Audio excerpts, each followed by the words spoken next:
안녕하세요. 4월 10일 수요일 아침입니다.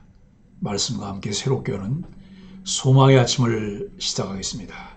찰스 프라이스는 예수 그리스도야말로 우리 삶 속에서 역사하는 완전한 사랑이시다라고 이야기합니다. 히브리서 2장 1절로 9절까지 말씀을 본문으로 하여 꼭 붙잡아야 할 구원의 은혜라고 하는 주제로 함께 말씀을 나누기를 원합니다. 말씀이 들리십니까? 이처럼 중요한 질문이 또 있을까요? 말씀이 들린 적이 없다면 어떻게 말씀을 간직할 수 있겠습니까? 하나님 말씀이 마음에 들린다고 하는 것은 큰 복이며 은혜입니다. 바울은 로마서 10장 17절에서 그러므로 믿음은 듣는 데서 생기고 듣는 것은 그리스도의 말씀에서 비롯된다고 이야기합니다. 그렇습니다. 하나님의 말씀을 들어야 하고 그 말씀이 마음에 담겨야 믿음이 자라기 시작합니다. 우리가 듣는 말씀은 하나님이 마지막 때에 아들을 통해 주신 계시의 말씀입니다. 예수님과 사도들 그리고 하나님이 성령의 능력으로 표적과 기사와 능력으로 확증하신 복음입니다. 반드시 기억하십시오.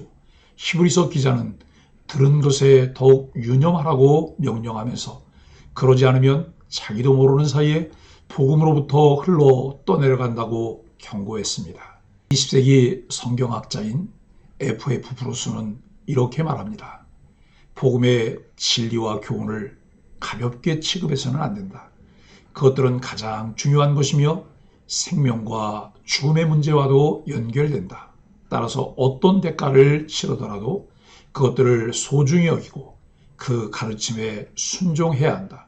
그것들로부터 흘러 떠내려가 그것들을 잃어버리는 일에 대한 경고는 아무리 해도 지나침이 없다라고 이야기합니다. 여러분 정말 그렇습니다. 그리스도인의 삶은 주님 말씀에 귀 기울이고 들은 말씀에 더욱 유념하는 삶입니다. 배우고 확신하고 늘 기억하며 묵상하고 실천하는 삶이라야 할 수 있습니다.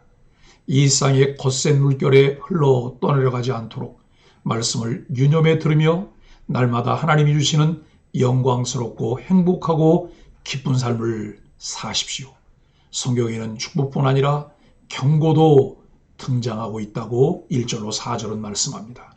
왜냐하면 우리에게 주어지는 구원의 의미가 크고 무겁기 때문입니다. 구원의 의미가 큰 만큼 심판의 의미도 큽니다. 본문에서 기자는 하나님이 천사를 통해 말씀하신 것을 언급합니다. 천사들을 통해 말씀하신 내용은 구약시대의 성도들에게 주어진 것들입니다. 신약시대의 성도들에게 필요한 것은 그리스도의 탁월함을 깨닫고 그분께 순종하는 삶입니다. 우리는 구약 성도들보다 더 나은 것을 가지고 있습니다. 그렇기 때문에 배교의 위협은 더욱 크게 다가옵니다. 구약 성도들에게 심판이 있었듯이 우리에게 주어지는 심판은 더욱 크기 때문입니다. 히브리서 저자는 배교의 위협 속에서 이렇게 배교의 결과를 강조하며 각성할 것을 강권합니다.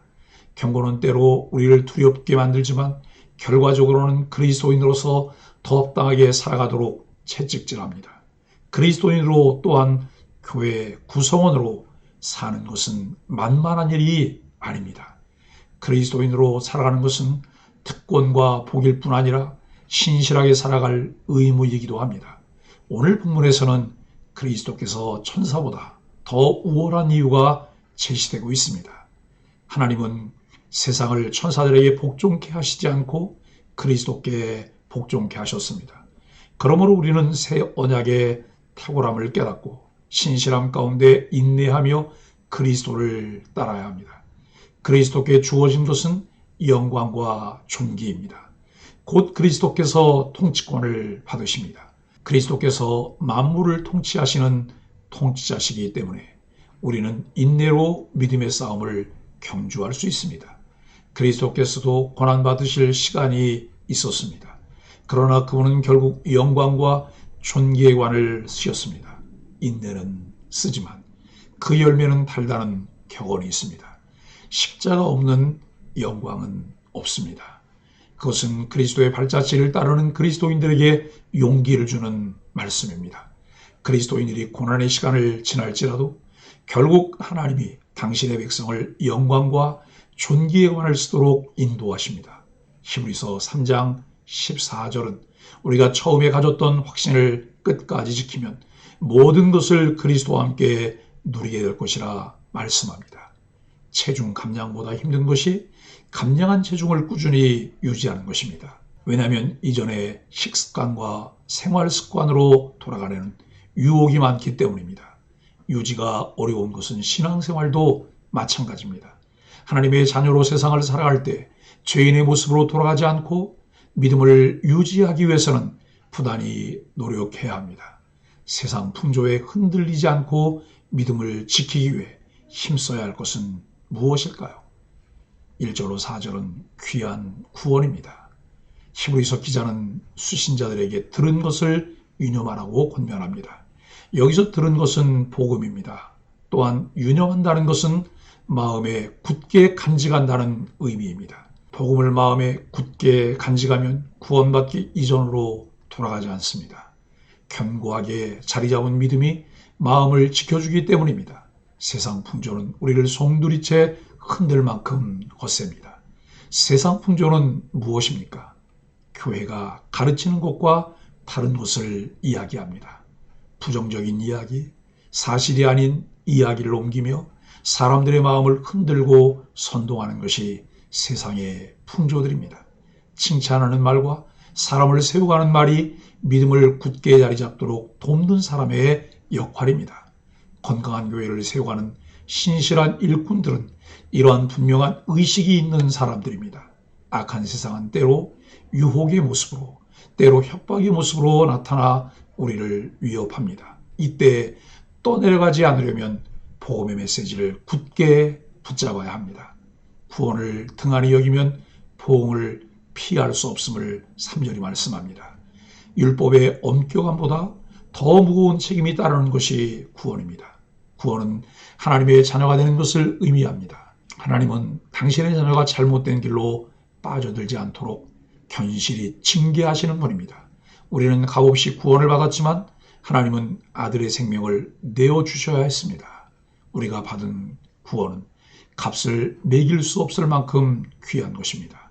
그러므로 구원을 소중히 여기고 구원받은 자에게 합당한 모습으로 살아가는 것은 그리스도인의 마땅한 의무입니다. 하나님은 구원을 확증해 주십니다. 여러 표적과 기사와 능력을 통해 구원을 뒷받침해 주십니다. 또한 성령을 보내주심으로 증언해 주십니다. 구원의 확신은 성도를 담대한 신앙생활로 이끕니다. 보고 듣는 것에 마음을 빼앗기지 않고 신실하게 믿음 생활을 해나갈 수 있습니다. 교회의 가르침과 다른 것을 이야기하는 이들이 있다면 단호히 정리하십시오. 부정적인 이야기와 거짓된 이야기로 신앙생활을 위축시키고 교회 공동체와 단절되게 하는 이들이 있다면 멀리 하십시오. 우리는 건강하고 견고한 신앙으로 세상 유혹을 이기기 위해 분별하여 듣고 바른 것을 따라가야 합니다. 시편 기자는 악한 꾀를 따르지 않고 죄인의 길에 서지 않고 오만한 자의 자리에 앉지 말라고 말합니다. 5절로 9절은 귀하신 예수입니다. 예수님과 천사는 결코 비교 대상이 될 수 없습니다. 하나님이 장차올 세상의 통치권을 천사들이 아닌 예수님에게 주셨기 때문입니다. 다만 예수님은 십자가 사명 때문에 잠시 천사보다 못한 존재인 사람이 되셔야 했습니다. 유혹과 박해가 혼재한 세상 속에서 믿음을 지키려면 주님처럼 사명을 붙들어야 합니다. 확고한 사명의식이 있는 사람은 작은 일에 흔들리지 않습니다. 예수님은 하나님의 은혜를 힘입어 모든 사람을 위해 죽으셨습니다. 그리스도의 십자가는 하나님의 사랑의 정점이며 하나님 은혜의 산물입니다. 은혜를 체험한 사람은 예수님처럼 담대히 희생의 자리로 나아가고 사명을 마다하지 않으며 세상 유혹에 넘어가지 않습니다. 끝까지 믿음을 지킵니다. 그리스도인들은 하나님의 은혜로 하루하루를 살아갑니다. 은혜를 체험하고 은혜에 붙들리면 결코 떠내려가지 않습니다. 그리스도인은 구원 외의 것에 마음을 빼앗기지 말아야 합니다. 그리스도인은 세상을 동경하며 세상에 동화되는 사람이 아닌 세상을 하나님의 나라로 변화시키는 사람들입니다. 세상을 향한 곁눈질은 올무가 되어 돌아옵니다. 복음을 꼭 붙들고 담대하게 살아가십시오. 복음은 그리스도인이 세상을 이기게 합니다. 복음에 대한 바른 이해와 확신은 세상을 넉넉히 이기는 힘입니다. 그리스도의 십자가의 복음을 심령에 굳게 간직하면 반석의 집을 지은 사람처럼 세상 풍조의 파도를 거뜬히 이겨낼 수 있습니다. 하나님이 확증하시는 구원의 확신으로 무장하십시오. 그러면 떠내려가지 않고 믿음을 유지할 수 있습니다. 사랑하는 소망의 가족 여러분, 어떤 농부가 반려동물로 병아리를 키우고 있습니다. 그런데 어느 날 보니 병아리가 병이 들어 죽어가고 있습니다. 급하게 동물병원으로 데리고 갔더니 수의사가 이렇게 물었습니다. 혹시 집에 송아지도 키우시나요? 그렇긴 합니다만, 그러면 그 송아지를 잡고 푹 삶아서 국물을 우려낸 다음 그 국물을 병아리에게 먹이십시오. 그러면 나을 것입니다. 생각해 보십시오. 이게 말이 되는 이야기입니까? 병아리를 살리기 위해서 송아지를 잡다니요. 그렇다면 하나님께서 죄인인 우리를 구하기 위해 자신의 아들을 십자가에 내어주셨다는 것은 말이 됩니까? 정말 말도 안 되지만 하나님의 뜻에 순종해서 십자가를 지신 분이 예수님입니다. 왜 예수님이 우리 같은 죄인을 위해서 십자가를 지셨는지는 논리적으로 설명되지 않습니다. 그래서 우리는 그것을 은혜라고 부릅니다. 받을 자격이 없는 사람에게 베풀어 주신 하나님의 사랑, 그게 바로 은혜입니다. 예수님께서 십자가를 지고 우리의 죄를 대신 짊어지셨기 때문에 그분을 믿는 사람에게는 영원한 지옥 형벌이 없습니다.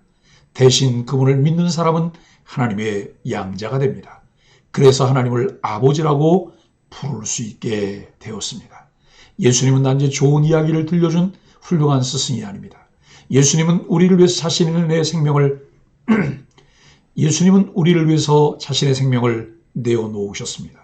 예수님은 우리를 죄와 죽음에서 건져내기 위해 십자가를 지신 분으로 우리의 주와 그리스도가 되셨습니다. 이것이 기독교 신앙의 핵심임을 굳게 믿고 흔들림 없이 날마다 구원의 은혜와 감격을 누리는 소망의 가족들이 되시기를 예수 그리스도 이름으로 간절히 축복합니다. 함께 기도하겠습니다. 하나님, 신앙을 흔드는 유혹과 세상의 물결에 휩쓸리지 않도록 진리의 말씀에 더욱 견고히 서게 하여 주옵소서. 저희 죄를 위해 죽음의 고난을 받으시고 놀라운 구원을 이루신 주님의 은혜를 찬양합니다. 영광스럽고 존귀하신 주님 음성을 항상 듣고 그 뜻에 온전히 복종하게 하여 주옵소서. 예수님의 이름으로 간절히 기도합니다. 아멘.